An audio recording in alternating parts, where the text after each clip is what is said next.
The parking lot was nearly empty when Daniel pulled into the grocery store at 11:30 on a Tuesday night. His daughter Emma had been running a fever all day, and he'd finally gotten her to sleep only to realize they were completely out of children's medicine. Being a single father meant moments like these where exhaustion met necessity, and somehow you just kept moving forward. He grabbed his wallet from the console, and that's when he saw her. A figure curled up in the back seat of his old Honda. His heart hammered against his ribs as adrenaline flooded his system. Someone was in his car. Someone had broken into his vehicle while he was inside the store for barely 10 minutes. Daniel's first instinct was to call the police. His hand was already reaching for his phone when the figure stirred, and he saw her face in the dim glow of the parking lot lights. She couldn't have been more than 16, maybe 17 at most. Her face was streaked with dirt and tears in her eyes, held a kind of desperate fear that made his anger dissolve instantly. She sat up slowly, pressing herself against the far door like a cornered animal. Her clothes were wrinkled and stained. A backpack that had seen better days was clutched against her chest like a shield. Daniel stood frozen, one hand on the door handle, completely unsure of what to do next. The girl's lips trembled as she spoke, her voice barely above a whisper. "I have nowhere else to go." 4 words that would change everything. Daniel thought of his own daughter asleep at home with their neighbor Mrs. Patterson watching over her. He thought of how terrified Emma would be if she ever found herself alone in the world, with no one to turn to. And he thought of his late wife Sarah, who had always seen the best in people, and believed that kindness was never wasted. He took a slow breath and softened his voice. "I'm not going to hurt you, and I'm not calling the cops. But you can't stay in my car. When's the last time you ate something?" The girl's eyes widened with surprise. She clearly expected anger or threats or police sirens, not questions about food. She opened her mouth to speak, but no words came out. Instead, tears began streaming down her face and her whole body shook with silent sobs. Daniel looked around the empty parking lot, then back at this frightened kid who had somehow ended up sleeping in his beat-up Honda. Every logical part of his brain was screaming that this was a bad idea, that he should call social services or youth outreach or somebody trained for this kind of situation. But his heart was screaming louder. "Come on. Let's get you something to eat." Her name was Riley and her story spilled out over coffee and pancakes at the 24-hour diner 3 blocks from the grocery store. She'd been in foster care since she was 8 after her mother died from an overdose and her father was nowhere to be found. The last home had been bad, really bad. She wouldn't go into details, but Daniel could see the shadow of something terrible in her eyes. So 3 weeks ago she'd run. She'd been sleeping in doorways and parking garages and unlocked cars ever since. Daniel listened without interrupting, watching this kid try to maintain some shred of dignity, while admitting she'd been surviving on gas station snacks and whatever she could find in convenience store dumpsters. She was 16, just turned 16 last month with nobody around to even acknowledge it. When she finished talking, Riley stared down at her plate, unable to meet his eyes. "I'm sorry about your car. I just needed somewhere safe to sleep for a few hours. I would have been gone before you came back." Daniel rubbed his face with both hands. He was exhausted. He had a sick daughter at home and a job interview in the morning that could mean the difference between making rent or not. He was barely keeping his own life together. Taking on someone else's problems was not in the cards. But then he remembered the last conversation he'd had with Sarah before the cancer took her. She'd made him promise that he would teach Emma to be brave and kind, even when it was hard. Especially when it was hard. And she'd told him that their capacity for compassion defined who they were more than anything else ever could.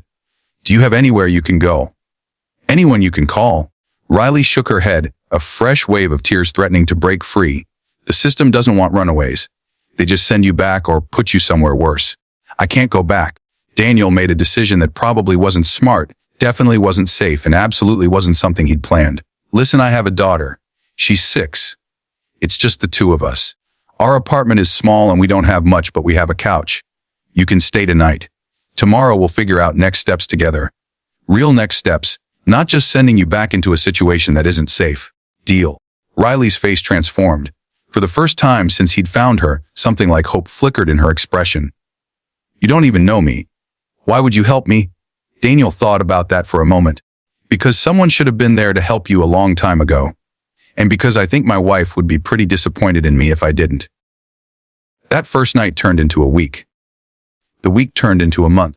Daniel contacted a family lawyer friend who helped them navigate the legal maze of temporary guardianship, while they worked on finding Riley's father or securing a better placement.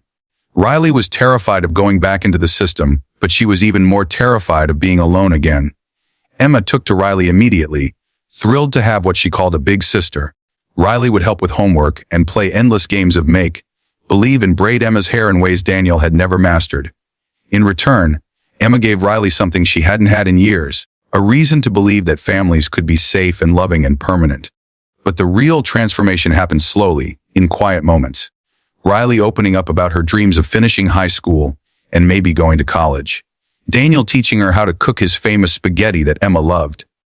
The three of them watching movies together on Friday nights, squeezed onto their worn-out couch with a bowl of popcorn between them.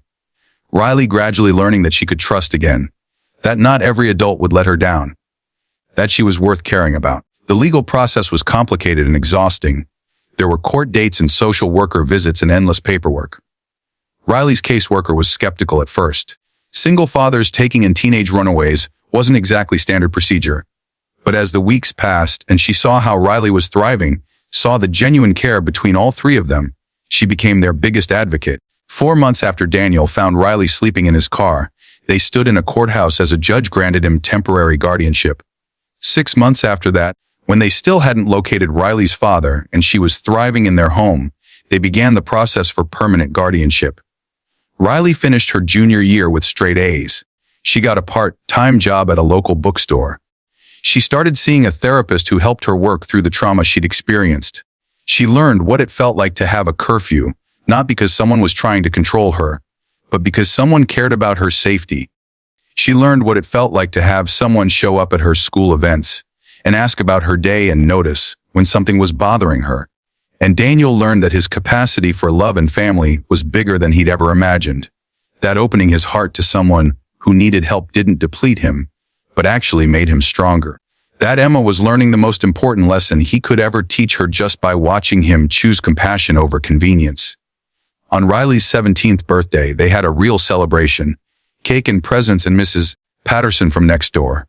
Riley cried when she opened the gift from Daniel and Emma, a photo album filled with pictures from the past year. Pictures of their little makeshift family. The first page had a note in Emma's careful handwriting.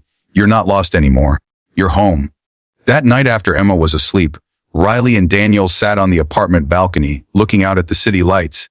She turned to him with tears in her eyes and said something he would never forget. "You saved my life, you know. Not just by giving me a place to stay, but by seeing me as someone worth saving. Thank you for not looking away." Daniel shook his head. "You saved yourself, Riley. You were brave enough to survive until you found help. I just opened a door. You're the one who walked through it and built something beautiful." Sometimes the most extraordinary acts of kindness begin with the simplest choice, to see someone who needs help and not look away. Daniel could have called the police that night in the parking lot. He could have sent Riley back into a system that had already failed her. He could have protected his own comfort and convenience. But he chose differently. He chose compassion. And in doing so, he didn't just change Riley's life. He changed his own and Emma's too. He created a family out of broken pieces and proved that home isn't about biology or paperwork. It's about showing up for each other, even when it's hard. Especially when it's hard. If this story touched your heart, please hit that like button and subscribe to Kindify Stories for more true tales of hope, compassion, and the incredible power of human kindness. Share this story with someone who needs a reminder that there are still good people in the world willing to help. Because sometimes the smallest act of caring can change everything. Sometimes all someone needs is for one person to see them and say you matter, and you're not alone anymore.